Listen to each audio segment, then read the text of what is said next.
Some people care more about defense than others. Because others are doing it. If they stop, we'll stop, but they're not stopping, so if they're not going to stop, we're going to be so far ahead of everybody else. And whatever your views are, in Hell Let Loose, defense is essential. He's right. What we should be doing is we should be surging as many supplies as we have to the places that are right now in crisis. But with the way the game plays out now, it's actually a lot easier to defend than to attack. So you kind of end up getting tactics like this. Will this brilliant plan involve us climbing out of our trenches and walking very slowly towards the enemies? We know how to attack. You want a strong force attacking head-on with other squads flanking around, just like the actual World War II tactics. He's then gonna close with and kill or capture that German. Scantily clad humans and cultural appropriation is what Western society does best. And this is no different in war, as we got these tactics from none other than the Zulus. The enemy naturally moves in to meet it. The warriors in the head then disperse to form the encircling horns, and the horns close in on the back and sides. And everyone kind of knows this. Everyone kind of knows how to attack.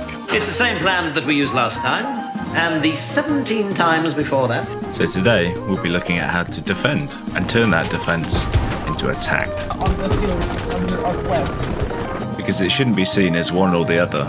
It's part of the same beast, that same bull, strong in the center, but would be nothing without the piercing horns. Because if you don't use those horns, then you'll get gameplay that looks like this. But who are we going to draw inspiration from this week? Of course, the Boy Scouts. And although they're not known for their military prowess, their motto is beef prepared, which is exactly what you need to do in Hell Let Loose. First things first is garrisons, as always. I will never stop talking about them. And if I'm honest, I didn't have any gameplay for this video. So I just hopped onto a server to see what I could grab, for something quite specific that I'll talk about later. And it was perfect because we lost so brilliantly. So this is what I've walked into. We've got one Gary up on the barn and one to the northeast, which is a bit hot. So I start heading back there to clear it out. But as I was heading back, I saw something quite alarming. That's an enemy airhead, which means enemies can spawn from behind our lines. And that's what they look like, in case you didn't know. And the thing is with these, you can't destroy them. You just camp them by sitting on them. But because I was recording content, I thought I might as well sit and wait for it and have a bit of fun. You should absolutely not do this.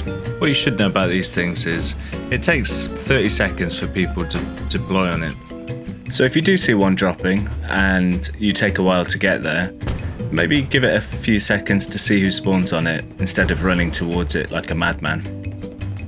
If you do have an MG with you, it's actually not a bad idea to camp it and let them spawn, because it takes them out of the game for a lot longer. So once you've cleared it, you want to casually just walk over to it and sit on it, because you can't destroy it, you just have to wait for it to disappear, and they can't spawn on it whilst you're next to it. And then when it magically disappears, you can go about your business.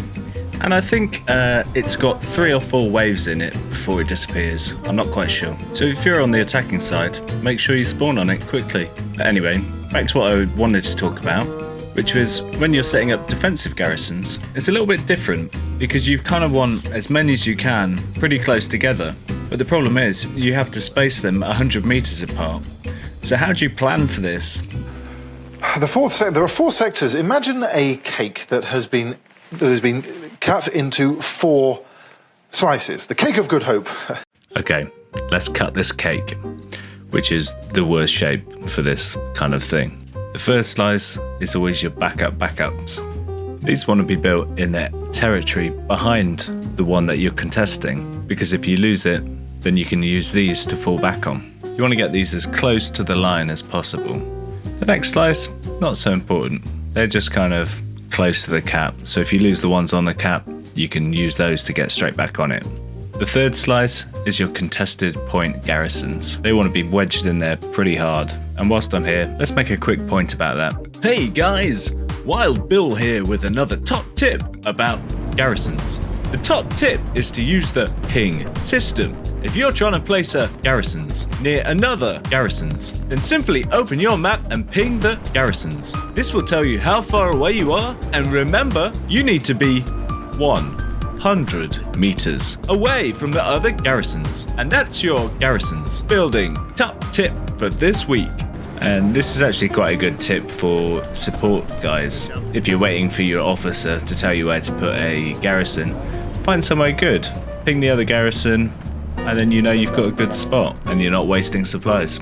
This is actually really handy in situations when you're on the cap. You shouldn't always feel tied to your squad, and working with other squads is crucial to doing well in this game. And the fourth piece of that pie, or cake, is obviously those flanking garrisons, which we're on our way to do. And we're meant to be the defensive squad in this game, by the way. Which brings me on to the next point. Defending is not boring. When you find yourself in a situation where you're losing the cap and you've got no garrisons on the point behind you, you need to get back there fast. And for my money, this guy is the best player on the team right now, because he knows we need a garrison up there right now.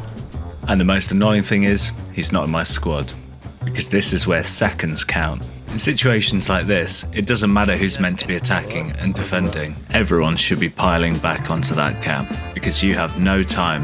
It takes 20 seconds to spawn an OP, 10 seconds to build supplies, 3 seconds to build a garrison, 40 seconds to spawn on a garrison, and only 2 minutes to lose the cap. If you don't have garrisons up, you will lose it. And unfortunately, that guy that ran into the zone has now died. So I have no other choice than to go into void by myself and try and use those supplies on the cap. But as I get closer, I realise that the supplies have gone already. Shit, we just lost those supplies. And when I get there, it's not long before I realise this place is crawling with enemies. And not much longer after that, I get shot. But I guess the good thing is, you've just become the attacker, and there is a chance for you to turn this right back around if you use what you know about defense. Because after one last throw of the dice, I realise there's way too many for us, and we need to start taking down garrisons. And where are they going to be? Cut that beautiful cake, my friend. And the thing is, I know there's going to be garrisons on the circle, but because you're already round the back of the enemy, go take out the backup ones. And if you're wondering whether to attack or to defend when you're losing the point, I've got these words to say. Just go on with it. Just leave it. That's right, just leave the attacking point, because you can always come back to it. You just need to hold on to your defensive point. And people talk about losing the cap. They say it's either a hard cap or a soft cap. But if you've got no one there, you will never know until it's too late. And by the way, defending isn't just sitting on the cap, it's about controlling the area around the cap. So where I just got shot then, I don't want to be coming back from where they're looking. I can just spawn on the OP and take them out from behind.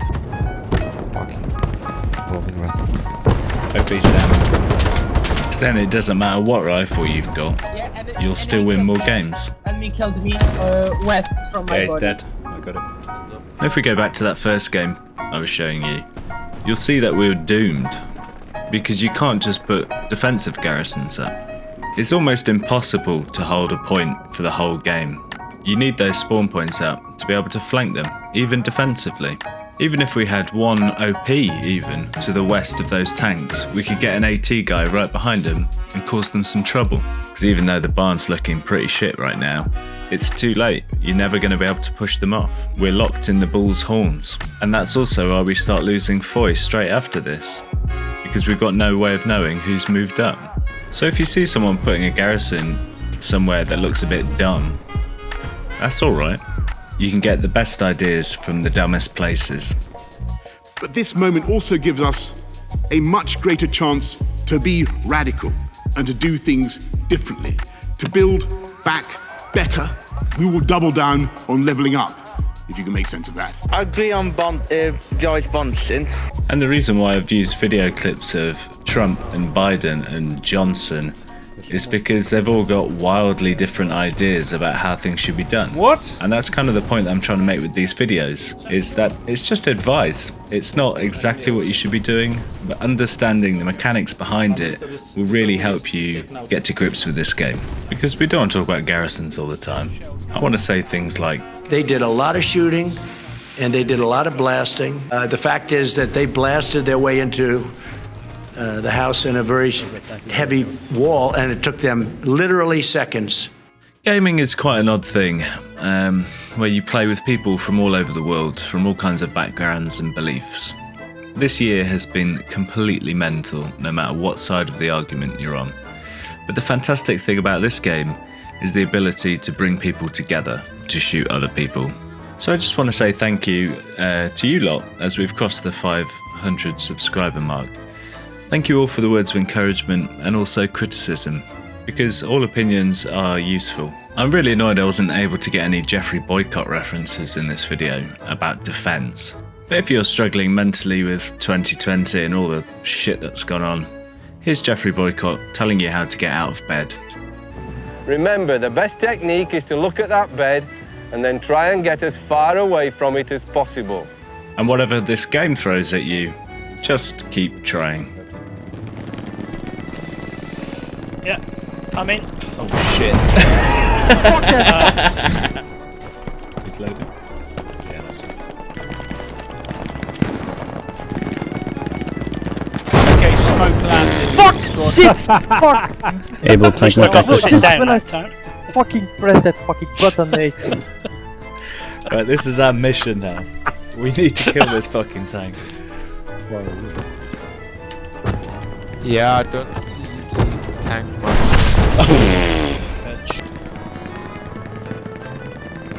He's watching. Ah, for fuck's sake!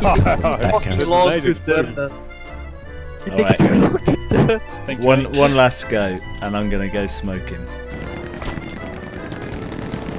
It's fucking Wakanda in this thing. God damn it. I know, he's got me like 8 times, I think. He's still got me. What? I just spawned and I get killed.